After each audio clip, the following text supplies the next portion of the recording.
Rayalaseema lift irrigation scheme కట్టినప్పుడు, Rishikonda project కట్టినప్పుడు ఏ రకమైనటువంటి రహస్యం పాటించారో, ఏ రకంగా పరదాలు కట్టి ఎవరిని వెళ్ళనీయకుండా వెళ్ళడానికి చూడడానికి అది ప్రజా ప్రయోజనార్థం అని మీరు చెప్పి నిర్మిస్తున్నటువంటి ప్రాజెక్టు, ప్రజల డబ్బుతో నిర్మిస్తున్న ప్రాజెక్టు, మీ సొంత ప్యాలెస్ కాదు అది. అయినా సరే ఏ రాజకీయ పక్షాలను కానీ, ప్రజా సంఘాలను కానీ, మీడియాని కానీ అక్కడ పోకుండా పరదాలు కట్టి, ఇనుప కంచెలు కట్టి అరెస్టులు చేసి ఎవరిని వెళ్ళనీయకుండా ఎలా చేశారో చూసాం. ఈ రాయలసీమ లిఫ్ట్ ఇరిగేషన్ స్కీమ్ కూడా అదే పద్ధతిలో ఇనుప కంచెలు వేసి ఆ ప్రాజెక్ట్ పనుల్లో పనిచేసే లారీ డ్రైవర్ల ఫోన్లు కూడా స్వాధీనం చేసుకుని అంత సీక్రెట్ గా చేసినటువంటి ప్రాజెక్ట్. అందులో ఈ రోజును చూస్తే ఒక కందకం, ఒక గొయ్యి అంతవరకే ఉన్నాయి. చిన్న ఇంత కొద్దిపాటి పొడుగున్నటువంటి చిన్న చిన్న సొరంగాలు. ఈ ప్రాజెక్ట్ కట్టింది ఎవరో మీకు ఊహించుకోవచ్చు మీరు, నేను మళ్ళీ చెప్పక్కర్లా. Mega engineering. సో దానికి 750 కోట్ల బిల్లు పెట్టారు. రూరల్ ఎలక్ట్రిఫికేషన్ కార్పొరేషన్ REC దగ్గర నుంచి ఆ డబ్బు అప్పుగా తీసుకొచ్చి ప్రభుత్వ ఖజానాలో కూడా వేయకుండా డైరెక్ట్ గా కాంట్రాక్టర్ కి చెల్లించేశారు. అంటే ఎంత సీక్రెట్ గా చేశారో మీకు అర్థమవుతుంది. అందుకనే రిషికొండ ఎలాగైతే ఈ రోజున పనికిమాలిన బిల్డింగ్లు అని చెప్పి ఈ ప్రభుత్వం ఒక అంచనాకు వచ్చిందో, అలాగే దీనికి ఖర్చు పెట్టిన 750 కోట్లు కూడా అంతే వృధా. NGT ఏమో స్టే ఇచ్చింది, అసలు దాని వల్ల ఉపయోగమే లేదు. అవినీతి అని నేను చెప్పడానికి వేస్ట్ అయితే జరిగింది. ఇవాళ రిషికొండలో అవినీతి కంటే కూడా వేస్టేజ్ ఎక్కువ. 500 కోట్లు పెట్టి కట్టారు, దాన్ని ఏం చేయాలో అర్థం కావట్లేదు అంటున్నారు. ఓకే, నేను సజెస్ట్ చేస్తున్నది, వినయపూర్వకంగా సజెస్ట్ చేస్తున్నది ఏమిటంటే, ఏమీ కట్టలేకపోతే కనీసం ఆ విశాఖపట్నం KGHలో లేకపోతే మెంటల్ హాస్పిటల్లో అక్కడికి తరలించండి. దేనికో దానికి పనికొస్తుందిగా.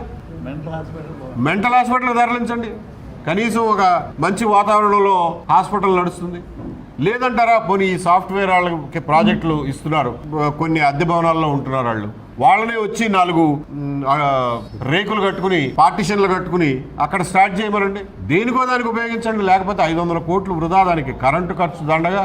దట్ ఈస్ అబౌట్ రిషికొండ పద్దులో కలపమన్నది. ఎందుకంటే ఇది కూడా అంతే వేస్ట్. పోలవరం బనకచెర్ల ప్రాజెక్టు కొత్తగా ప్రతిపాదించినటువంటిది, ఇంతకు ముందు ప్రతిపాదించినటువంటి రాయలసీమ లిఫ్ట్ ఇరిగేషన్ స్కీమ్ అనే ప్రాజెక్ట్. ఈ రెండిటి వల్ల రాయలసీమకి ఏమైనా ప్రయోజనం ఉందా లేదా అనే దానితో పాటు, రాయలసీమలో ఈ రోజున నిర్మాణంలో ఉన్నటువంటి ప్రాజెక్టుల స్థితిగతులు ఏమిటి అనేది తెలుసుకోవడానికి మేము 3 రోజుల పర్యటన రాయలసీమ జిల్లాల్లో చేసాం.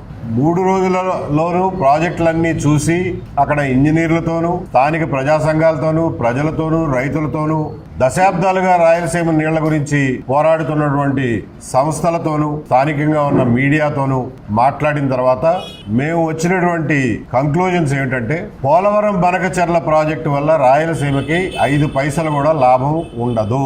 అలాగే రాయలసీమ లిఫ్ట్ ఇరిగేషన్ ప్రాజెక్ట్ అనేది కూడా ఇంకొక దండగమారి ప్రాజెక్టు. దానిలో ఇప్పటికే 750 కోట్లు ఖర్చు పెట్టారు.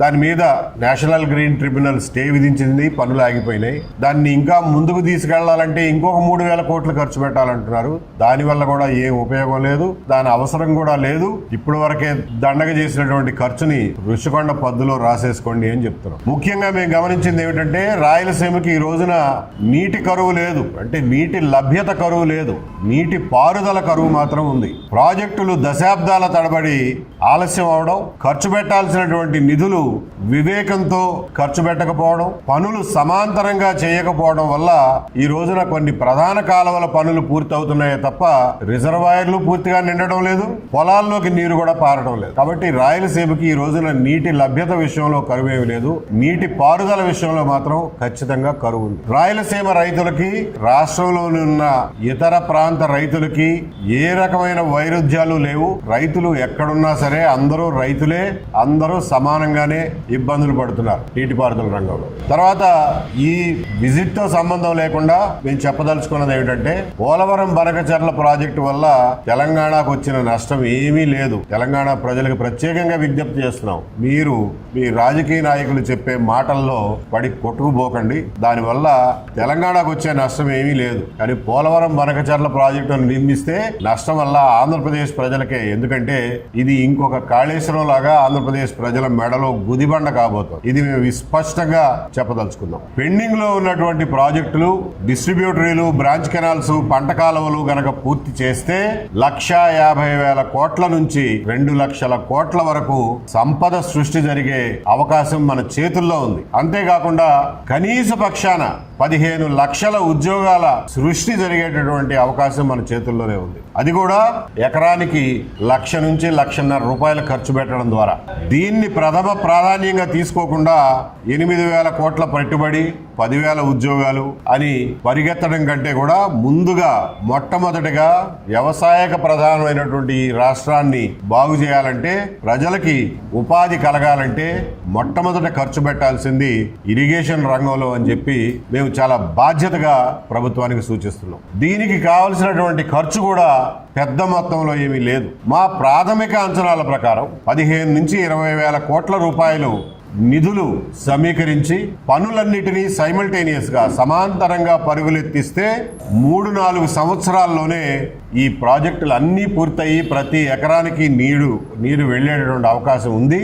దీన్ని ప్రయారిటీగా తీసుకోమని చెప్పి ప్రభుత్వానికి సూచిస్తున్నాం. అలాగే ప్రాజెక్టు పనులు, ఇరిగేషన్ పనులు, పంట కాలువల పనులు సమాంతరంగా జరగడంతో పాటు ఆయా ప్రాంతాల్లో ఏ రకమైనటువంటి పైర్లు వేయాలి, ఏ రకమైన పంటలు వేస్తే రైతులకి మంచి దిగుబడులు, లాభాలు వస్తాయి, ఈ రోజున దేశీయంగా కానీ అంతర్జాతీయంగా కానీ డిమాండ్ ఉన్నటువంటి పంటలేవి, అందులో మన దగ్గర పెంచగలిగినటువంటి పంటలేవి అనే విషయం మీద వ్యవసాయ శాఖ, ఉద్యానవన శాఖలు కూడా సైమల్టేనియస్ గా పనిచేసి రైతులను సమాయత్తపరిచి నీళ్లు వచ్చే నాటికి పొలాలను కూడా సిద్ధం చేయాల్సినటువంటి అవసరం ఉంది.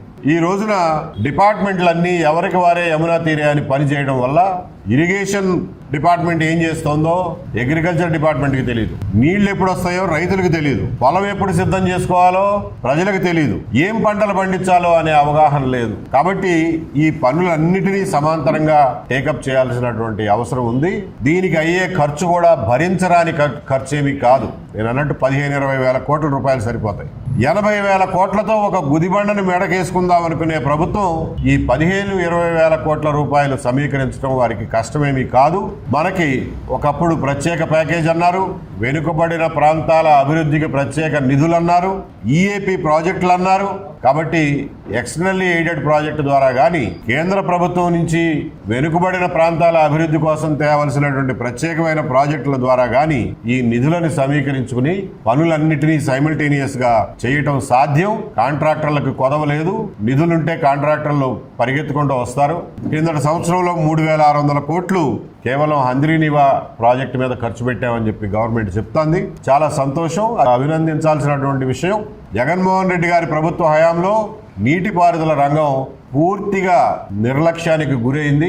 ఏమాత్రం డబ్బు ఖర్చు పెట్టకుండా, పోలవరం పనులు ముందుకు సాగకుండా, హంద్రీనివా, గాలేరు నగర పనులు ముందుకు సాగకుండా, కాంట్రాక్టర్లకు పనికొచ్చే రాయలసీమ లిఫ్ట్ ఇరిగేషన్ స్కీమ్ లాంటివి వాటిని మాత్రమే టేకప్ చేశారు. దాని ఫలితాలను ఇవాళ అనుభవిస్తున్నాం. రుషికొండ కడితే ఏం అనుభవిస్తున్నామో దాని ఫలితాలు కూడా ఇవాళ అనుభవిస్తున్నాం. కాబట్టి ఈ ప్రభుత్వం హంద్రీనివా ప్రాజెక్టు మీద ఖర్చు పెట్టడం అభినందనీయం. కానీ ఇంకా చేయాల్సింది చాలా ఉంది. కొద్దిపాటి ఖర్చుతో కేవలం 250 కోట్ల రూపాయల ఖర్చుతో 40,000 ఎకరాలు జమ్మలమడుగు ఏరియాలో ఎస్ఆర్బీసీ కింద సాగులోకి తీసుకురాగలిగిన అవకాశం ఉండి కూడా దాన్ని టేకప్ చేయకపోవడం శోచనీయం. ఇలాంటి మరుగున పడిపోయినటువంటి మిగిలిపోయినటువంటి పనుల్ని ప్రభుత్వం గుర్తించి యుద్ధ ప్రాతిపదిక మీద వాటిని పూర్తి చేస్తే రైతులు బాగుపడతారు, సంపద సృష్టి జరుగుతుంది, జిఎస్డిపి పెరుగుతుంది, రైతుల ఆదాయాలు పెరుగుతాయి, గ్రామాలు కళకళలాడతాయని చెప్పి సూచిస్తున్నాం. అలాగే 2014-19 మధ్యన 2017లో ప్రభుత్వం ప్రతిపాదించినటువంటి పోలవరం నీళ్లని బొల్లాపల్లి రిజర్వాయర్కి చేర్చి దాన్ని సోమశిలకి అంటే పెన్నా నదికి తరలించాలి, గ్రావిటీ ద్వారా తరలించే అవకాశం ఉన్నటువంటి ఆ ప్రాజెక్టుని డబ్బులు ఉన్నప్పుడు ఆ ప్రాజెక్టుని టేకప్ చేస్తే ఆ డబ్బు ఖర్చు పెట్టిన దానికి విలువ ఉంటుంది తప్ప బొల్లాపల్లి నుండి బనకచెర్లకి అడవుల గుండా, సొరంగాల గుండా కొన్ని దశాబ్దాలు బట్టే ప్రాజెక్టులు కట్టి బనకచెర్లకు తీసుకువెళ్లడం వల్ల రాయలసీమకి ఏమాత్రం అదనపు ప్రయోజనం లేదు అని చెప్పి మరొకసారి తెలియజేస్తున్నాం. పోలవరం నీళ్లు 40 మీటర్ల ఎత్తులో ఉంటాయి, పెన్నా నది 100 మీటర్లు సుమారు ఎత్తులో ఉంటాయి. 40 మీటర్ల నుంచి కోస్తా జిల్లాల మీదుగా గ్రావిటీని ఉపయోగించుకుని తీసుకెళ్లే అవకాశం ఉన్నటువంటి పోలవరం బొల్లాపల్లి సోమశిల ప్రాజెక్టుని టేకప్ చేస్తే అది కూడా ఖర్చు అయ్యే ప్రాజెక్టే. దానికి ఎవరో ఒకరు కాంట్రాక్టర్లు ఉంటారు. మాకేవి కాంట్రాక్టర్ల మీద వ్యతిరేకత మాట్లాడడంలా, దేనికైనా కాంట్రాక్టర్లు ఉండాల్సిందే. కానీ పెట్టిన ఖర్చుకి దానివల్ల ఏమైనా ఉపయోగం ఉంటుంది తప్ప ఆ పరిస్థితుల్లో మీకు నాగార్జున సాగర్ రైట్ మెయిన్ కెనాల్లో ఇంకొక 5 లక్షల ఎకరాల అదనపు ఆయకట్టును జోడించే అవకాశం ఉంటుంది. అలాగే ఈ Nallamala Sagar reservoir, Somasila reservoir, Kandaleru reservoir మనకి ప్రకృతి సిద్ధంగా వచ్చినటువంటి అతిపెద్ద రిజర్వాయర్లు.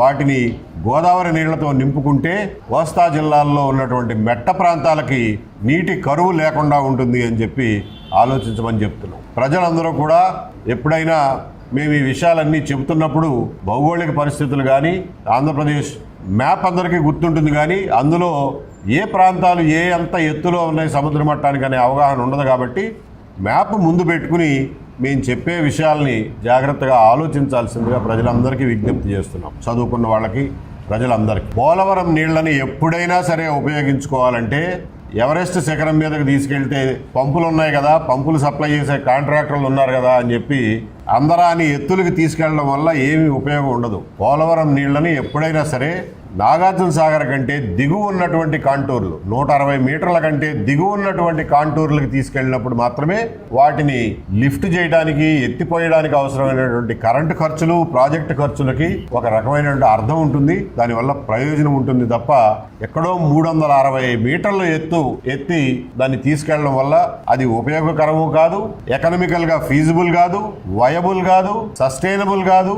ముఖ్యంగా ఈ పోలవరం బనకచెర్ల ప్రాజెక్ట్ అయితే అసలు అవసరమే లేదు, దానివల్ల ఉపయోగమే లేదు. ఈ విషయాలతో నేను ఇంతటితో ముగిస్తాను.